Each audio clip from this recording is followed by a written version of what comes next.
Hello, everybody. Hey, I'm back. I missed you last week. I was actually traveling. There's no excuse. I should always record a segment here. I always have some discourse. But I was in Mérida, Mexico. If you're not familiar with that, it's in the Yucatan Peninsula, a little inland. Many of you have probably gone to Cancun or Playa del Carmen or Tulum. Well, Mérida is a little alternative there. It's a little old school for us older folks. So in those places I mentioned, you get all these great things, but a lot of overcrowding, a lot of loud music, a lot of undesirable stuff. In Mérida, you avoid all that, and you get all the positives. The great food, the beer's just as cold, the margis are flowing, you're close by to the cenotes, the natural water sinkholes that are so refreshing, the Mayan ruins, the chill walk of life. Everything is there at your fingertips. So I highly recommend going. I've been very impressed with my travels in 2019. Hadn't gone to Mexico a lot. So far this year, I've been to Cabo San Lucas, Guadalajara, Monterrey, Mérida, and Mexicali. So I highly recommend get to Mexico. There are a lot of great things to explore and enjoy in Mexico. What you will discover, the best part of traveling to Mexico, is the people. They are great. All right, let's get into it. There's a lot to discuss here, and regardless of what soccer, football competition you're watching this summer, there is that one, well, not all the competitions, there's that one common thread through all of them. Not all of them. VAR, V-A-R. Yep, I know it's in diapers, and I know what's happening now is going to help it grow so it can be as close to perfect as it possibly can be. And rid our sport of wrong calls, because it was driving everyone bananas, all these wrong calls. Goalkeepers getting off their line too early, offside flags, goalkeeper interference. So I've never been a real advocate for VAR, but it's worrisome. You're getting 8 minutes, 9 minutes, 10 minutes stoppage time. Are they getting the calls right? Yeah. Are they missing some other calls? Yeah. Are they fixing one to get another one? And I took a closer look at everything, and this is such a flawed system. First of all, go to YouTube, and we're on YouTube right now. There is a FIFA video of how they implement the virtual offside. And while you're watching this and you hear about eye in the sky and camera angles everywhere, it feels like that scene in Terminator where you see the machines are taking over. Highly disturbing. I saw that video and I'm shaking it. So it's a very pedantic process, and it takes away from so much. It takes away from the players. You see these guys, they don't celebrate anymore. I'm not enjoying the product. I know it's going to get better. I'm not enjoying the product. So I think I'd rather just get rid of all of it. So here's another issue with it. This blew my mind. I'm watching the Telemundo broadcast of the Copa America, which has been inundated with VAR decisions. Marco Antonio Rodriguez is a Mexican referee. He's now in the broadcast booth. So he was going on about a goalkeeper interference decision where a player is not involved in the play but is blocking the perspective of the goalkeeper, so that would disallow a goal if it went in because there is interference there. He said that the word for it in English and the word for it in Spanish are different. Can you imagine? They implement it differently in different languages. So here's what I mean.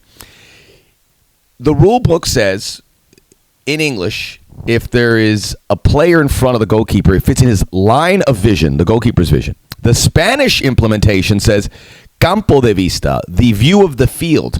So line of vision, field vision, it's not even the same thing. What are you doing? It's absurd. Do we want to get all the decisions right? Is it that important? Do we have to? Was a flawed game so bad? You know, if we had VAR, we could have lost the most important play in the history of soccer. It would have never existed. And we'd have probably got sucked into a time vortex and disappeared as a race. The hand of God in the 1986 World Cup would not have happened. I'm all right with all this. You know, there is some beauty in the flaws. I like flawed. I like my flaws. I like your flaws. And it takes away from the players. And you know what? When referees come at me and they say, let it, I go, you know what, referees? You know who it affects the most? It's you guys. What if you get enough calls wrong? You're going to lose your job. I'm here for you. When I think of all the beauty that's taken out of it, think about, it's like having a Eddie Van Halen guitar solo, and they go shorten it a bit because we need to fit in with these parameters. He's not going to do that. It's not working. I don't like it. It's getting worse. It's really bugging me. But there you go. There is my monologue on VAR. Let's talk about football, but that is the big topic. I want to say something about the Women's World Cup, which has been tremendous from the USA's perspective. I'm recording this on a Sunday night, so the USA might win or lose against England on Tuesday. Regardless of what happens, I think it's been a successful World Cup for them. Repeating is very difficult. 2, the tournaments in Europe and all the European teams look great, and the U.S. are navigating through there. So unless they get blown out, I would say well done, United States, in advance, even if you get knocked out in the semifinals. This is an incredible achievement that you have done, even though people will say it's a disappointment if the USA don't win the World Cup. They have done very well. Again, repeating is very difficult, especially where they're playing in France, knocking out the hosts. And it's a breath of fresh air because last year's World Cup in the men's, the semifinalists were all European teams. It would have happened here as well if not for the U.S. winning. And that's an important detail because if we are having world competitions and European teams are there at the end, the European teams are going to be like, why are we inviting you to this party if you're not bringing any food or drink? You got to participate, right? So it's important. This is really important the U.S. made that because it's a non-European team making it. One of the teams that really affected, or the confederations that have been affected by European dominance, is CONMEBOL, South America. So they're having the Copa America. It's been an awful tournament. It was a tournament I was looking forward to the most. It's been awful games. There have been 2 instances in the quarterfinals where Peru, which actually advanced the semis, and who's the other team? They beat. I'm not going to re-record this. I'll figure it out here.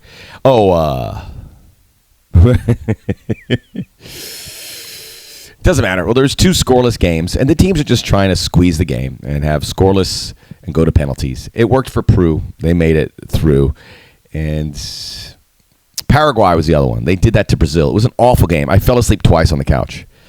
But anyway, there's a lot of issues with South America. And, they're the ones in the 2014 to 2010 World Cup. South American teams were everywhere. Had Uruguay make that run to the semifinals, Paraguay in the quarterfinals. 2014, you had Argentina make the final. 2018, nowhere to be seen. The big teams are falling. Where's the good young talent?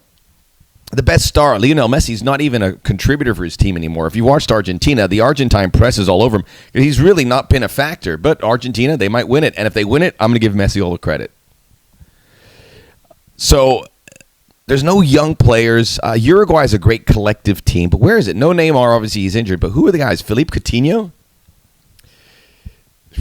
Who? The Colombian guys are not.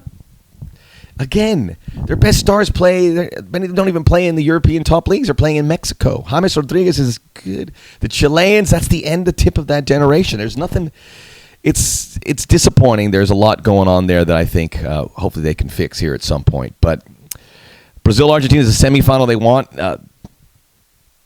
It's just been bad. So I hope it gets better. But I see CONMEBOL suffering, and I see them continuing to plummet a bit. So European dominance, I think, is going to continue in World Cups in men and women's in the future. Just get used to it. No one else is doing the Asians, African countries. There's nothing really brewing.